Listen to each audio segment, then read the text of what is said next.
कि इमरान खान साहब के साथ ज़ाहिर है कि बहुत से इल्ज़ामात लगते हैं कि बुशरा बीबी भी इसमें शामिल थी। फैज़ हमीद का तो कहते हैं कि लिंक ही इमरान खान साहब के साथ जो है वो बुशरा बीबी के ज़रिए बनाया जा रहा था, जो बहुत सारे जर्नलिस्ट इसको कवर कर चुके हैं। डू यू थिंक कि ये भी पॉसिबिलिटी है कि बुशरा बीबी को भी इसके अंदर इम्प्लिकेट किया जाए? बहुत सारी पॉसिबिलिटीज़ हो सकती हैं। हो सकता है कि कल को माफ़ी कर दें, तो हुँ, पॉसिबिलिटीज़ तो बहुत है ना।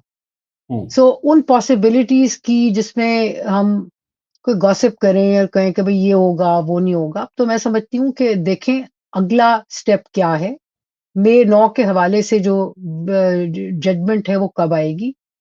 मैं हुँ, समझती हूँ कि जो इम्पोर्टेंट चीज़ है कि जो कि समझने की है कि देखिए ये जो केस है ना टॉप सिटी वाला केस और ये जो सारा था, ये तो ऑलमोस्ट फाइनलाइज़ बहुत पहले से हो गया था। हुँ, लेकिन जो देखने की बात है कि जैसे ही फील्ड मार्शल आसिम मुनीर के कदम मज़बूत हुए, 27वीं amendment, chief of defence force बनने के, तो उन्होंने जो कॉन्फिडेंस उनको मिला उसका उन्होंने ये इस्तेमाल किया कि उन्होंने ये जो वर्डिक्ट था, जो कि पहले आ जाना चाहिए था, वो अब आया। हुँ, ज़ाहिर है उसमें पॉलिटिकली एक जो है वो एक झड़प, एक बदमज़गी भी क्रिएट होगी क्योंकि ऑलरेडी लोग बात कर रहे हैं कि जी इनकी नोटिफ़िकेशन में जो ताख़ीर है उसकी वजह शायद ये है कि पीएमएलएन पाकिस्तान मुस्लिम लीग नवाज़ जो है वो सौदाबाज़ी कर रही थी। इस उम्मीद पे थे कि जनाब ये कमिटमेंट ले रहे थे कि सज़ा सुनाई जाए वग़ैरह-वग़ैरह। हो सकता है नहीं।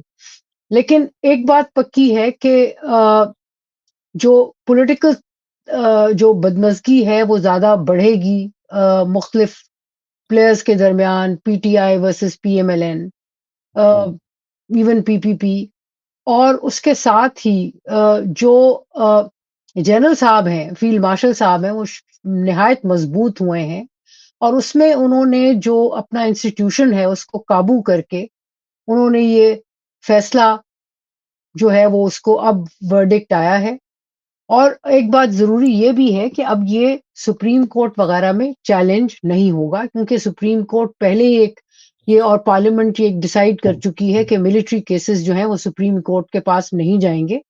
तो हुँ। इसकी अपील का यही तरीका है कि फील्ड मार्शल से वो अपील करेंगे। फील्ड मार्शल बादशाह हैं, माफ़ करें या ना करें।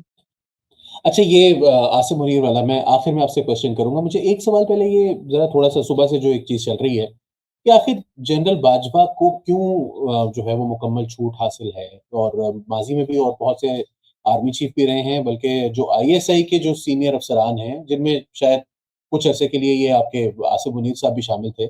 उससे पहले जनरल पाशा हों या जनरल ज़हीरुल इस्लाम हों। क्या इन लोगों को मुकम्मल छूट हासिल थी? फैज़ हमीद के साथ ये स्पेसिफिक ये विच हंट है? या आप समझती हैं कि नहीं इनका ज़्यादा खतरनाक किरदार था, इनको ज़्यादा पकड़ने की ज़रूरत है? Where do you place general Bajwa and general Faiz Hamid for example अगर इन दोनों का कंपैरिज़न किया जाए? देखिए, जनरल बाजवा जो हैं मतलब कि बहुत सारे लोगों का ख़्याल ये है कि जी ये तो जनरल बाजवा भी इसमें शामिल थे क्योंकि नवाज़ शरीफ कह रहे हैं ना कि जी जो लाने वाले हैं इमरान खान को, उनको भी सज़ा दी जाए। बट बात ये है कि इमरान खान के लाने का सिलसिला तो जनरल कियानी के ज़माने से शुरू हो गया था या तो फिर वहाँ से आप शुरू करें।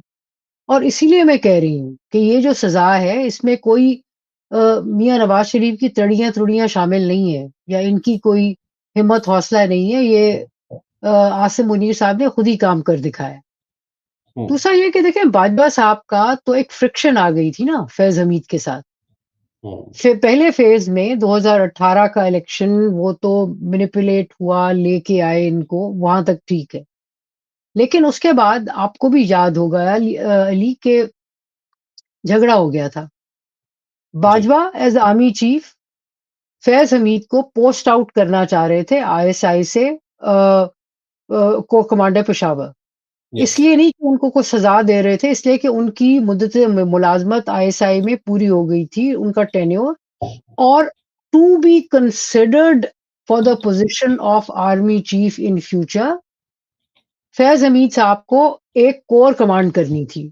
तो इसलिए उनको पोस्ट आउट करना ही था इंस्टीट्यूशन के हवाले से। लेकिन हुँ, प्राइम मिनिस्टर उनको रिलीव ही नहीं कर रहे थे। एक इंस्टीट्यूशन के मुताबिक एक बदमज़गी शदीद पैदा हुई। और बहुत सारे जो ऊपर के जर्नैल थे, उनके दिल में ये आया कि भई ये क्या तमाशा हो रहा है। फाइनली बड़ी धक्का-मुक्की के बाद किया, तो इस केस में बाजवा साहब कसूरवार नहीं लगते। फैज़ हमीद ऑन हिज़ ओन जो थे इनके साथ कर रहे थे, बल्कि मैं आपको याद कराऊँ कि एक पॉइंट पे फैज़ हमीद अकेले मिलने गए थे और उनको फिर आर्मी चीफ ने रोका था कि भई पॉलिटिकल एंगेजमेंट मत करो। ये सारी खबरें हमारे सामने हैं। हुँ, ये हमें पता है। तो वो ऑन हिज़ ओन कर रहे थे क्योंकि उनको उम्मीद थी कि भई इमरान खान जो है एज़ प्राइम मिनिस्टर उनको आर्मी चीफ लगाएँगे। और वैसे बाजवा साहब मेरे ख़्याल में कामयाब आदमी हैं, उन्होंने सबसे जाके माफ़ी-तलाफ़ी नेगोशिएट कर लिया। सो हुँ, इनका नहीं आएगा और ये हम कोई ऐसी चीज़ नहीं देखने जा रहे जिसमें कोई बहुत बड़ा जी प्रेसिडेंट सेट होने जा रहा है कि अब पॉलिटिकल एंगेजमेंट्स पे जर्नैलों को सज़ाएँ मिलेंगी, ना, ना। ये पॉलिटिकली ये आर्मी पॉलिटिकल है, बल्कि मत भूलें कि अभी जो 2-3 दिन पहले डीजी आईएसपीआर ने तकरीर की, वो शदीद पॉलिटिकल थी।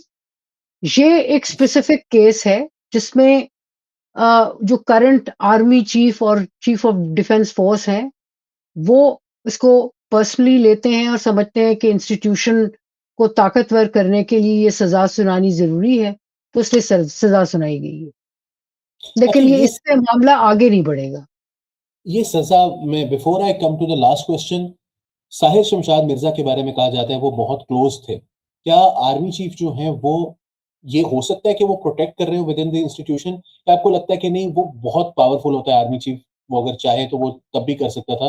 Why did he wait till Sahir Shamshad Mirza's retirement and उनकी अपनी जो अपॉइंटमेंट है CDF? No, no, no, no, मेरे ख़्याल में आप वो एक गलत लिंक कर रहे हैं। साहिर शमशाद मिर्ज़ा अ, एज़ चेयरमैन जॉइंट चीफ्स देखें जब रिटायर हुए और जी। इन्होंने वो कमांड एक्वायर कर ली, तो ये ताकतवर बन गए। हुँ, और मत भूलें कि साहिर शमशाद मिर्ज़ा तो बिल्कुल सीसा-पिलाई दीवार की तरह आसिम मुनीर के साथ खड़े थे। हुँ, आपको याद हो कि बड़ी गॉसिप हुई थी, जब ये बने थे आर्मी चीफ के जी ओहो! अंदर से कोई रिबेलियन होगा जिसे साहिर शमशाद मिर्ज़ा लीड करेंगे, लेकिन हमने देखा कि साहिर शमशाद मिर्ज़ा उन जर्नैलों में थे जो कि नए आर्मी चीफ के साथ खड़े हुए। देखिए 2 केस हैं, बड़े क्विकली लंबा नहीं करूँगी लेकिन आपको बताऊँ। देखिए 2 केस हमारे 2 एग्ज़ाम्पल्स हमारे सामने हैं। एक है जनरल ज़ियाउद्दीन डार की, यस। जिनको उस वक़्त के existing army chief general Pervez Musharraf को हटा के मियाँ नवाज़ शरीफ ने बनाने की कोशिश की एज़ आर्मी चीफ। बना सकते हुँ, थे, मिलिट्री नहीं मानी क्योंकि मेजॉरिटी ये नहीं कि सारे जो थे वो साथ थे मुशर्रफ के। 2-3 ऐसे भी जर्नैल थे जिन्होंने बल्कि मुबारक के केक और मुबारक के कार्ड भेज दिए थे ज़ियाउद्दीन डार को। हुँ, लेकिन जो बल्क था वो परवेज़ मुशर्रफ के साथ था, ठीक। ठीक? इंस्टीट्यूशन में एक क्रैक था because one versus the other. ये वाला जो केस था, एक दफ़ा चाहे आप 100 सवाल उठाएँ कि यार तो रिटायर जल्दी हो रहा था, इसको कैसे बनाया ये वो, फाइन। लेकिन जिस वक़्त वो लग गया आर्मी चीफ और मेजॉरिटी जनरल्स ने एक्सेप्ट कर लिया, सो फिर जर्नैलों के लिए यही होता है कि इंस्टीट्यूशन की बका के लिए फिर आर्मी चीफ के साथ आप खड़े हो। सो मैं समझती हूँ कि इस वक़्त भी ये जो अभी उन्होंने अपनी पोज़ीशन स्ट्रेंथन की है वो sorry field marshal Asim Munir ने, अब ये इंडिकेटर है कि देखो मैं इंस्टीट्यूशन के साथ एक गलत हो रहा था, मैंने इसको रिवर्स कर रहा हूँ and this is my decision.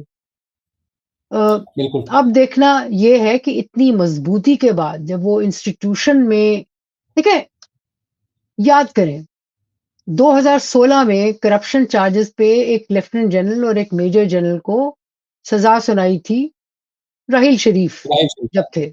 सो ये जी, नहीं है कि ये जनरल जो है आर्मी चीफ सज़ाएँ सुना नहीं सकता, बिल्कुल सुना सकता है और उसका यूँ कोई चैलेंज नहीं होता, कोई पुशबैक इंस्टीट्यूशन के अंदर से गु गु गॉसिप होगी, गुफ्तगू होगी। लोगों में हुँ, कुछ बहुत सारे लोग specially junior and middle rank के नाखुश भी होंगे।